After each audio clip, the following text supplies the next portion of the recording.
Ladies and gentlemen, don't try to swipe up this video.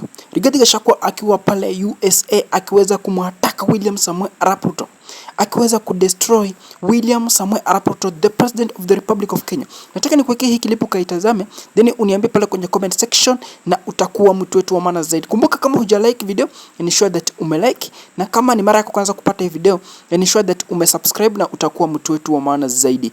Ebu sikiza. If I was president, I would have done things differently. I would have listened to these children and the issues they were raising, because they are our children.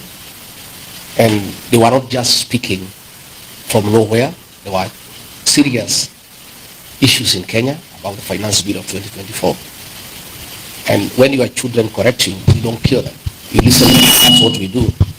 I'm a father of 2 young boys. And anytime they have had an issue with the decisions that I've made, I take it upon myself to listen to them and reason with them and try to persuade them, and they try to persuade me, and somehow we agree.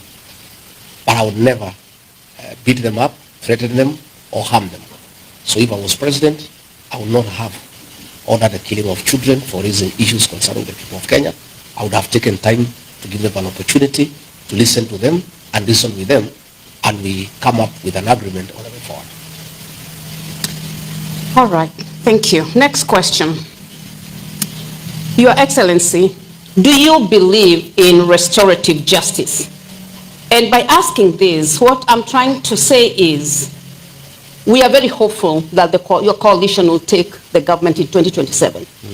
If this happens, are you going to compensate the families of the Kenyans who are killed by the current government? Thank you very much. In the United Opposition, we have a committee on restorative justice, led by former Speaker and former Attorney General, the Honorable Justin Biden Muturi, because I believe in restorative justice. The young children who died and their parents deserve justice, and they are entitled to justice. In fact, if I'm elected as President of the Republic of Kenya in 2027, my first action in office will be to set up a judicial commission of inquiry to inquire on the killings that took place on June 25th and the subsequent killings that have taken place since then, the issues of abductions, so that all those people who are responsible for the killings are brought to justice. Number 2, I would initiate a mechanism for the compensation of families of those children who are tortured, those who are killed, and all those who have had problems with the government of President William Ruto. So let me assure the people of Kenya that I'm committed to make sure that the agencies and their parents do get justice, and all those who took part in abductions, in extrajudicial killings, in torture, in burning people's businesses, in disrupting meetings will be brought to justice. In fact, let me put our police officers on notice. All those officers who are being misused by William Ruto to break the law and disrupt public meetings, shoot leaders, beat up people, they'll have to answer.